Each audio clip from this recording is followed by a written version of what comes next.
Good evening. I'd like to call to order the City Council meeting for the City of Calistoga. This is a regularly scheduled meeting. It is Tuesday, June 2nd, 2015. It is 7:01 p.m.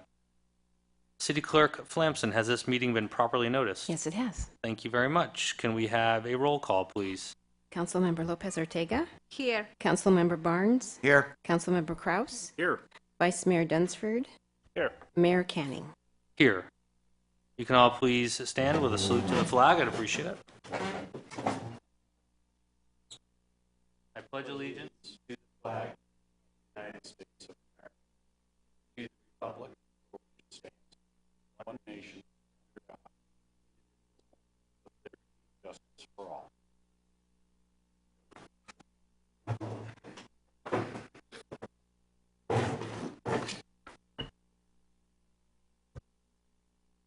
We'll now move on to oral communication on consent items or non-agendized items. This time is set aside to receive comments from the public regarding matters on the consent calendar or matters of municipal concern that are not on the agenda, pursuant to Government Code Section 54954.3, also known as the Brown Act. However, the council cannot consider any issues or take action on any requests during this comment period. Speakers are encouraged to limit their comments to a maximum of 3 minutes, so that all speakers have an opportunity to address the City Council. As a reminder, this council does not, under Robert's Rules of Order, Rosenberg's Rules of Order, allow for the allotment of your speaking time to another, and for our vast home audience, we politely request that you speak as close to that mic as you possibly can. Not seeing any speaker cards delivered to me to this point, is there anyone in the audience who is interested in addressing the council on a matter on the consent calendar or on a matter that is not on the agenda? Not seeing any motion in that direction, I will close oral communication and I will seek a motion for adoption of the meeting agenda as presented. So moved. Second. I have a motion by Councilmember Kraus. I have a second by Councilmember Barnes. All those in favor? Aye. The motion carries unanimously. Thank you very much. Council requests and ideas for discussion, and tonight we will start with Councilmember Kraus. I don't have anything at all this evening. Thank you, sir. Councilmember Barnes. Just a thank you to the community for turning out in great numbers for the Memorial Day celebrations at Pioneer Park and at Logby Park. We really appreciate it. Thank you. Vice Mayor Dunsford. Nothing. Thank you. I have two announcements. First, I wanted to congratulate all the scholarship winners. The high school held their scholarship awards last week, and if my numbers are not incorrect, 52 students receiving nearly $150,000 worth of scholarship. One of the papers will correct me, I'm sure, if I was close. No, that's not what I heard. My number's way better. I must have read that in another paper. Ooh. And then on a more serious note, Calistoga did realize a loss this past week, which we will be adjourning this meeting in her honor, and that's Miss Jean Frediani, 90 years old. She passed from a very well-known family with strong and long roots in Calistoga, especially in the farming community. As that, the city will acknowledge this passing by flying our flags at half-staff tomorrow. So that will be... Oh my goodness, Iris. I completely forgot. I'm sorry. Because I normally start with Iris. Councilmember Lopez Ortega, pardon my manners. Did you have anything you'd like to... Yes, talking about graduations, I attended last week a special graduation ceremony for the At Valley Family Center, where 32 people received certificates of completion. Two of them, it was very nice because they are older adults that just complete their elementary school. And so those students received a certificate, and also they receive a $200 scholarship to continue their education from the Institute of Mexicans Abroad. It was very nice. Thank you. The record show that for the first time in many times, I did not start with Councilmember Lopez Ortega. Therefore, so sorry about that. So again, flags have been ordered to half-staff tomorrow in honor of Mrs. Frediani. That's all I have for tonight. So we'll move on to proclamations, presentations, and awards. The first presentation of a proclamation stating June as LGBT Pride Month in the city of Calistoga. Receiving this proclamation will be Mr. Ian Stanley, who at the conclusion of my commentary will introduce himself and tell us where he's from and who he represents. You can go to the podium now. Adjust the mic, get it to the right height. City of Calistoga Proclamation. Lesbian, Gay, Bisexual, and Transgender Pride Month, June 2015. Whereas one of the nation's greatest strengths is its rich diversity of its residents, lesbian, gay, bisexual, and transgender people form an important part of this national tapestry and contribute to every facet of our society. However, they continue to be marginalized, discriminated against, and physically and emotionally attacked for who they are. And whereas the City of Calistoga recognizes that its entire diverse population deserves equal rights and opposes any oppression and discrimination which diminishes the quality of life for any Calistoga resident or visitor, including those who are lesbian, gay, bisexual, and transgender. And whereas June has become a symbolic month in which lesbian, gay, bisexual, and transgender people, their families, friends, and allies come together in various celebrations of pride. And now, therefore, be it resolved that the City Council of the City of Calistoga hereby declares the month of June 2015 to be LGBT Pride Month, signed and sealed this second day of June in the year 2015. We invite everyone to reflect on ways we all can live and work together with a commitment to mutual respect and understanding. Signed, Chris Canning, Mayor, City of Calistoga. I'll bring this to you, but feel free to start your comments. I don't have too much to say except that it's really an honor to be back here accepting the proclamation. There was a young person in the town of Sonoma who took their own life for experiencing lots and lots of bullying and other reasons for being bisexual. So when we've done work throughout the valley here, including with Calistoga Junior Senior High School and a number of nonprofits, Valley Family Centers, time and time again, LGBT people who live in our valley and in Calistoga tell us that visibility is what is life-saving and makes the difference. So thank you.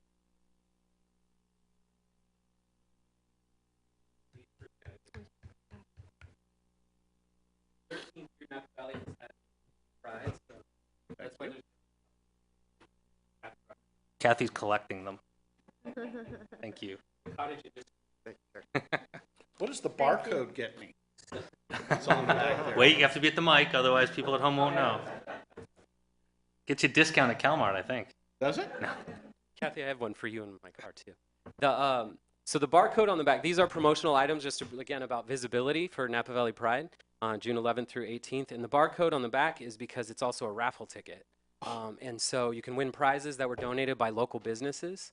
And every Pride event you go to, most of the events are low cost or no cost events throughout the valley. You scan this and you get another free entry into the raffle. Glad I asked. Yeah. Thank you, and thank you for all the work that your organization does within the county of Napa. And also further down on the consent calendar, assuming it passes, we will acknowledge further Pride Month, during actually Pride Week specific to the county of Napa by flying the flag in the community pole from the 11th to the 18th. Moving on, we'll have a presentation of a service award to Maintenance Technician number 2, or Class 2, Ricky Kane, for 10 years of service to the City of Calistoga. Unfortunately, Ricky could not be with us tonight, but a very capable stand-in will be Director Kern. Service award presented to Ricky Kane, Public Works Department Maintenance Technician 2, 2005 to 2015, with sincere appreciation for 10 years of service to the City of Calistoga, presented by the Mayor and City Council for the City of Calistoga. Director Kern, if you can please come up and accept this, and please pass on our gratitude to Ricky. We'd greatly appreciate it.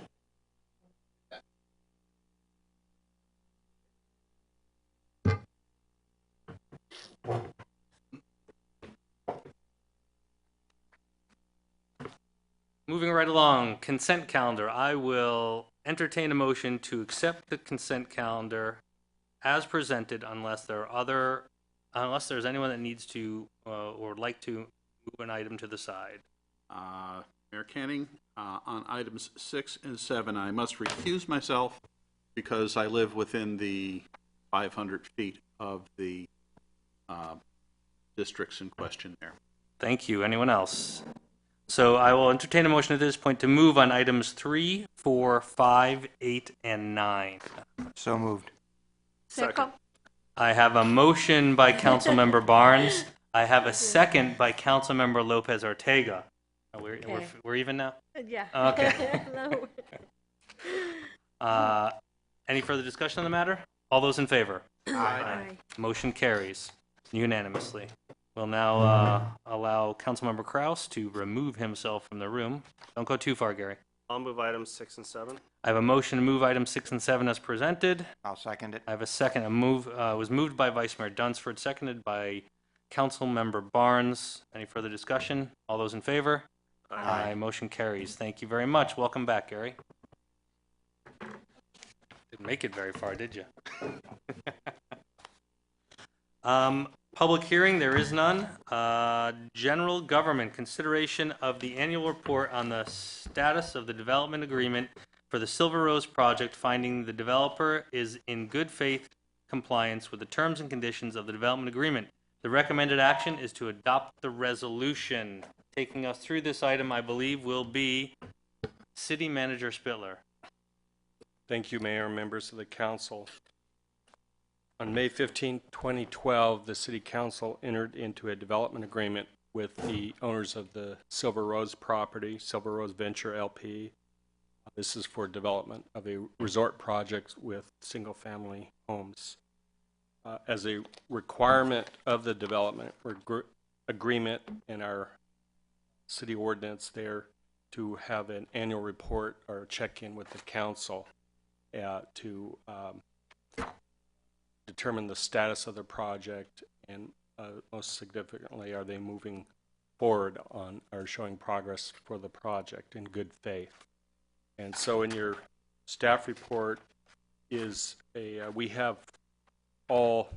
do this for all development projects, and the planning department has a checklist that they have to fill out, basically asking what kind of progress have you made this past year.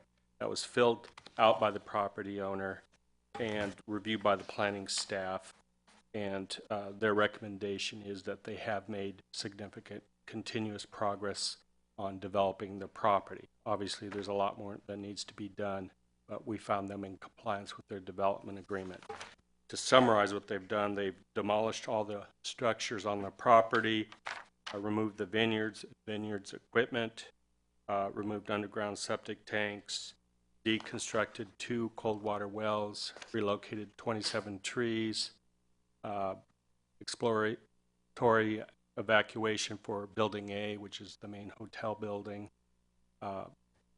implemented a stormwater pollution prevention plan, obtained city permits for phase 1 of the project, in other words, site grading, mass excavation, construction of a retaining wall, obtained city permits for tree removal, and construction of a model hotel room, and paid city permit fees of approximately $15,000. I should also note that in compliance with the development agreement, within 100 days of council approval, they paid $2 million to this city for impact fees.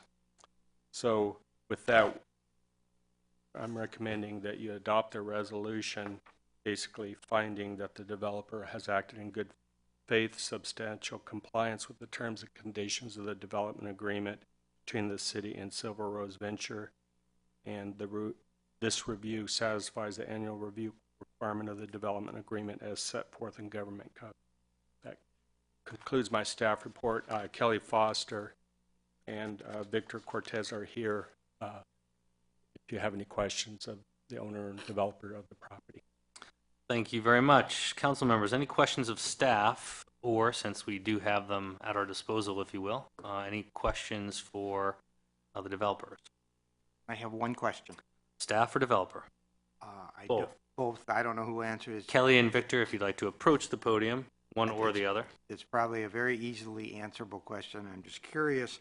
You've removed 13 underground septic tanks. What happens to the leach fields that spread out over the property from these tanks? They're just left to be unleached and sit there? Victor, if you could introduce yourself along with whom you represent. Victor Cortez. I am the project manager for Water Development. Thank you. You can hear me, that's a little bit better. Victor Cortez.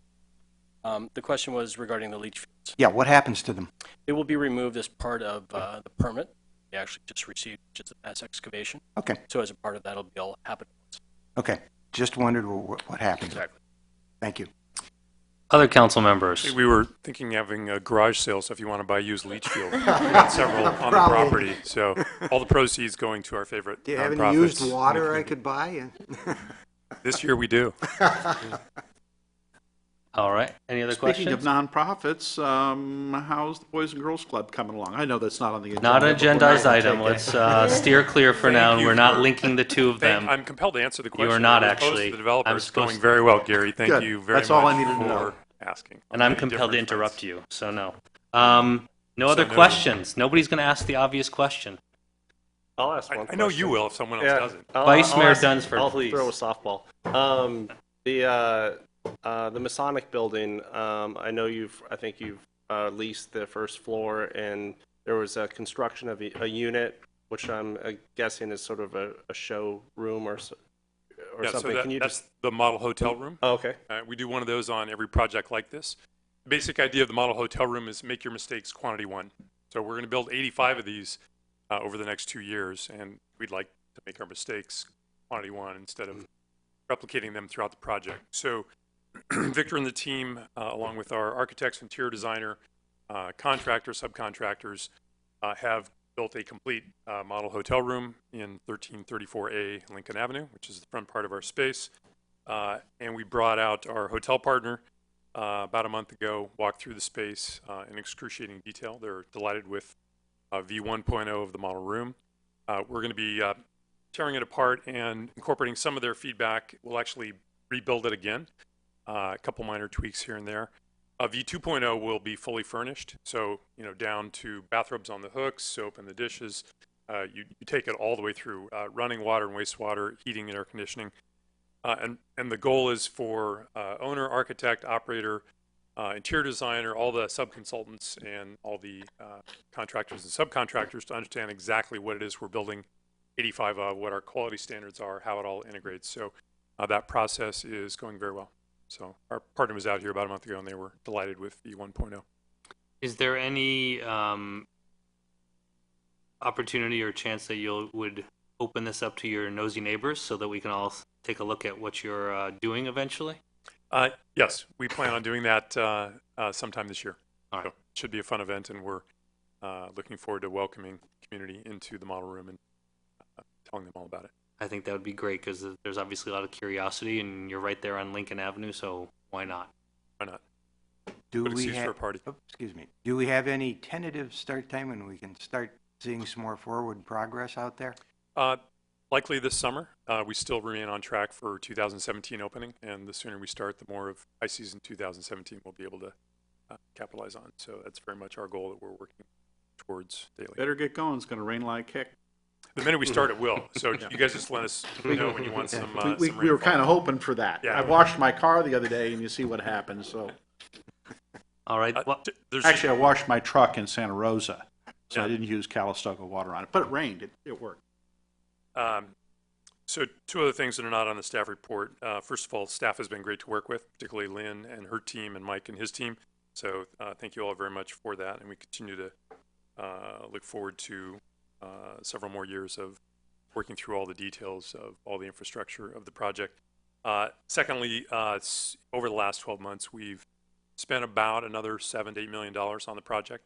I know that may seem hard to believe when you see a fence and weeds on the property itself, but it's tremendously expensive to design and engineer and value engineer and bid and negotiate all the aspects of 220,000 square feet of luxury resort and residences. So continue to invest pretty heavily in the project. Very, very excited about its future. And the other thing that is not in the staff report, but hopefully this might quell a few of the rumors that often circulate, and that is late last year we signed all of our management agreements with our hotel partner. We haven't formally announced them yet. We plan to do that in the next few months. But for those that have heard that they've left town and were without flag, completely not true, and we have about 600 pages of signed documents that some of you have seen to attest that we are in fact signed with our favorite operator. So City Manager Spittler and myself did witness firsthand those documents, so they do have a hotel partner that you'll name at some point. But we reviewed them but did not keep them. That's true. We weren't allowed to hold them. So they're not a matter of public record. This is not a public hearing, but as is customary here in Calistoga, is there anyone from the public that has a question, comment, or concern? Please approach the podium. Should you so choose, share with us your name and address. Yeah, it's a long walk, Barb, I know. Should you so desire, please share with us your name and address. Barbara Lencioni, 2011 Money Lane, Calistoga. Why am I here? A question about this project, I perhaps? know that. I know. I'm just Kelly. I don't know if I've lost track of this project, but I thought initially you had to do some major home sites, like 10 or something. It wasn't that going to happen first? No. Now, the city actually required that both happen at the same time. Okay, I didn't realize that, and that is my question. So thank you for clarifying that. And the logic behind that was not that this developer would ever do that, but in the past, some developers have built one and not the other and left you with a different project. Got it. Thank you. All right. Anyone else in the audience? Aaron Harkin, you have a local address. Are there any questions you'd like to ask of this project? All right, not seeing any. I'll close public comment, bring it back to the council for any further discussion, questions, or I will entertain a motion as presented on this matter. I'll move to approve. Second. We have a motion by Vice Mayor Dunsford. We have a second by Councilmember Kraus. Any further discussion? All those in favor? Aye. Motion carries unanimously. Thank you, gentlemen, very much for your time. Moving on to item number 11, consideration of a resolution authorizing the city manager to enter into a professional services agreement with Petaluma Animal Services Foundation for animal control services for the city of Calistoga in the amount not to exceed $49,400 on an annual basis. The recommended action this evening is to adopt the resolution as presented. Taking us through this will be City Manager Spittler. Thank you, Mayor, members of the council. On April 21st, the council directed me to prepare or enter into negotiations with Petaluma Animal Services Foundation to provide animal control services within the city limits of Calistoga. This consists of what I call field services, where they would go out into the streets. If there's an injured, lost animal, they would pick it up, and then have a shelter service, and the shelter service would be in Petaluma at their site at the county public works yard there. So I subsequently corresponded with Jeff Charter, who's here this evening, the executive director of, I'll call him PAS, and we were successful in negotiating a professional services agreement for them to provide both these services over a 3-year time frame. This would be at the cost of $49,400 as indicated by the mayor. They would also be able to impose and collect fees like dog license fees, as well as charge fees for services that are rendered, and they would keep those funds. Dog license fees, we estimate, run from $4,000 to $7,000 a year in Calistoga. Right now, it's collected and issued by the county, so we'd switch over to PAS doing that. So the contract basically requires that they provide a response within an hour during regular business hours, especially on an emergency basis. Otherwise, it'd be within 24 hours. They've already set up a small dog or a kennel in the back of the police station in the Sallyport, and so that could be a holding area should police pick up an animal and call it into PAS, and then they come and pick it up. And the police department is going to be the lead on this, obviously with police dispatch and officers 24/7 on the street, they would be working closely with PAS to come up with the logistics on how to deal with animals and make sure that they're taken care of. I have, as a separate agenda item following this, I have a resolution for adoption by the council, which comes out of our municipal code dealing with animal control services, and you have to formally designate the PAS as the enforcement agency, as the executive director as the animal control officer, or his or her designee, allowing them to collect fees related to this service, and also adoption of fees. But I'll give that staff report after this one. So basically, it's our standard professional services agreement. The city attorney assisted me in preparing it. There's one minor change I wanted to make on Exhibit A, which is on page 16, where we talk about excluded services. Again, this contract is not meant to deal with wildlife, but there's a phrase in there that says, citizens wishing to provide voluntary transport of stray, sick, injured, and deceased animals may be directed by the contractor to the city's designated shelter, which in this case would be Petaluma. In other words, someone could deliver an animal directly down to Petaluma, or if appropriate, to an approved local veterinarian for emergency care or euthanasia. And I would change this slightly to say, or if appropriate, to a city-approved local veterinarian for emergency care or euthanasia. That would be the only change that I would recommend to the draft that is presented to you this evening. I'm not finding. Okay. It's page 16, R16.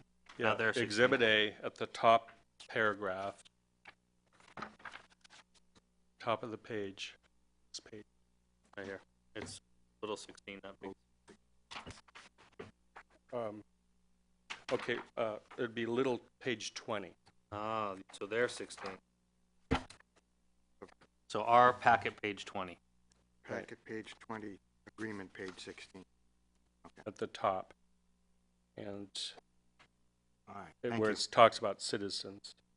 And the reason I want to make that change is I want to make sure that the city authorizes any kind of subcontractor or relationship between the provider and the service rendered. I know that PAS, for instance, they have a vet down at their clinic there they contract out with, and so they do provide service. They subcontract out some of their services, but I just want to make sure that the city's aware of what kind of relationships, and it ties in to the conditions of this contract is if they have a relationship to perform services on the context of this contract, that we have insurance coverage from that subcontractor, whatnot, per the contract.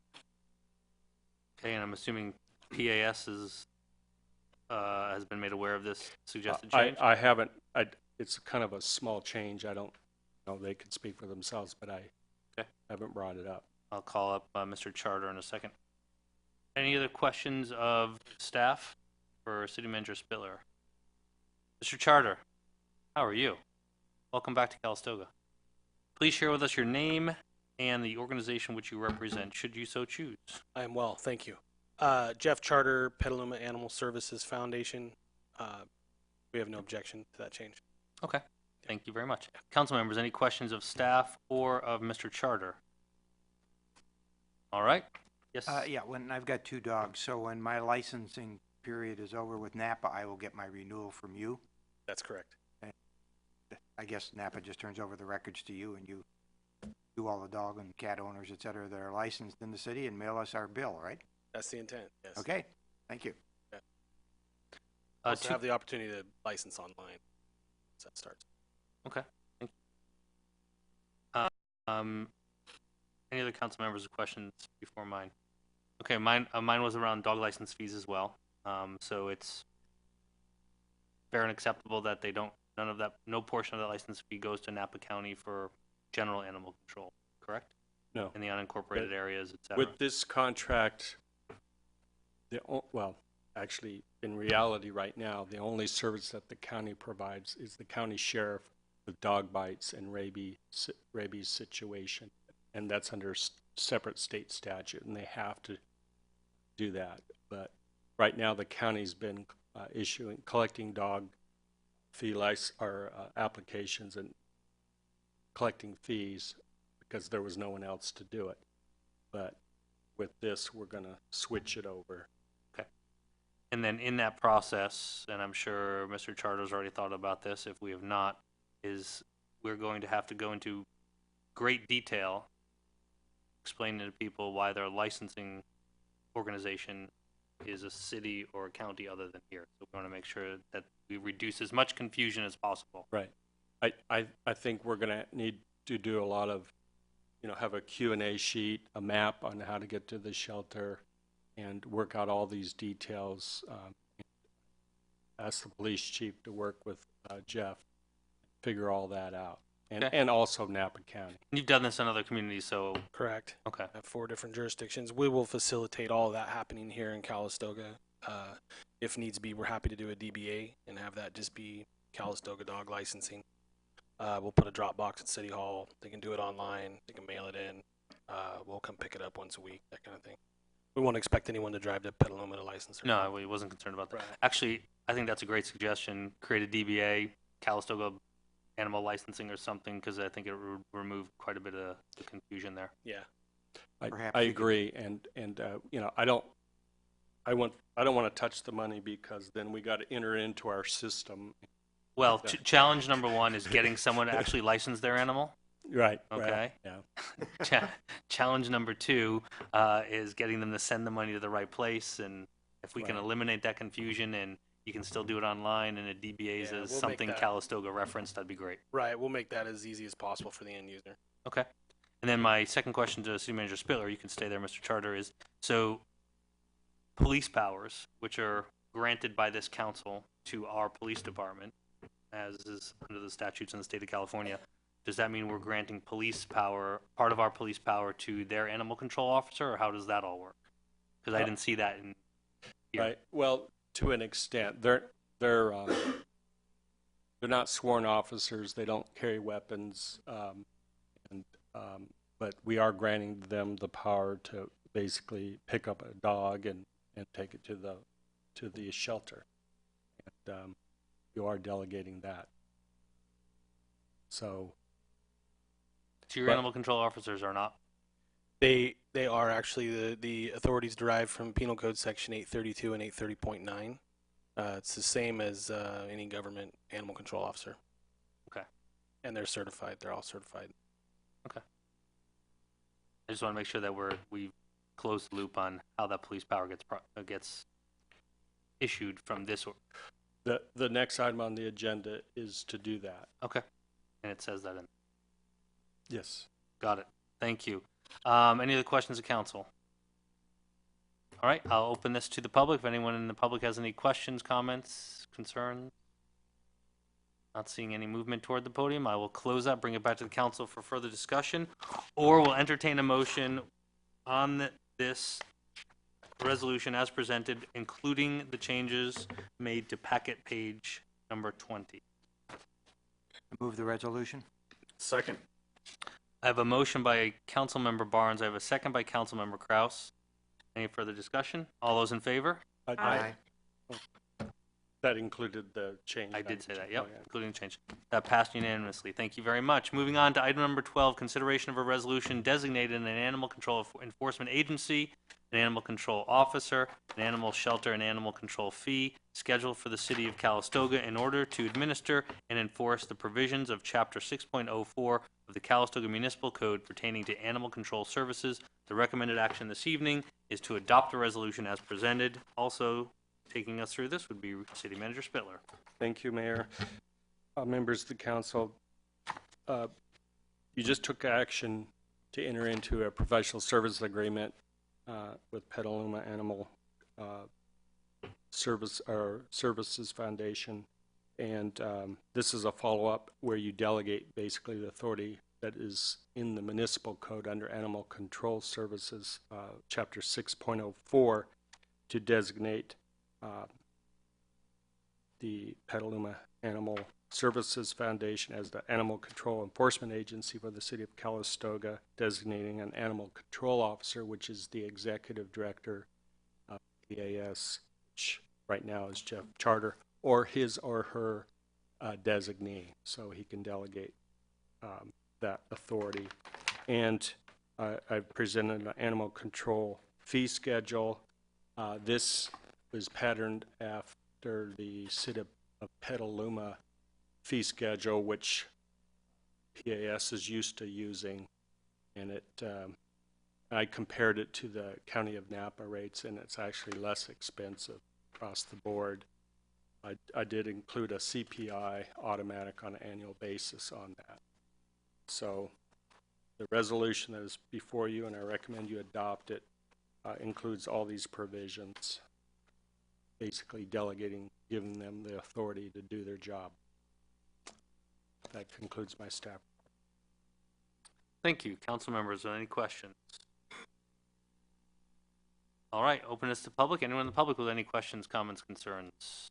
Not seeing any movement in that direction. I will close public comment and will entertain a motion to adopt the resolution as presented. So moved. Second. I have a motion by Councilmember Kraus. I have a second by Councilmember Lopez Ortega. Any further discussion? All those in favor? Aye. Passes unanimously. Thank you very much. Ladies and gentlemen, that brings us to the end and the shortest meeting we've had in quite some time, but not a record breaker, Pat. I'd like to adjourn, as mentioned earlier, in memory of Jean Frediani, who passed away this past week. And please remember her and her family in your thoughts. We will be flying city flags at half-staff tomorrow. We are adjourning to June 9th, which is a special session of the City Council on budget. And it'll be at 6 p.m. in this very building. Thank you, everyone. Have a lovely evening.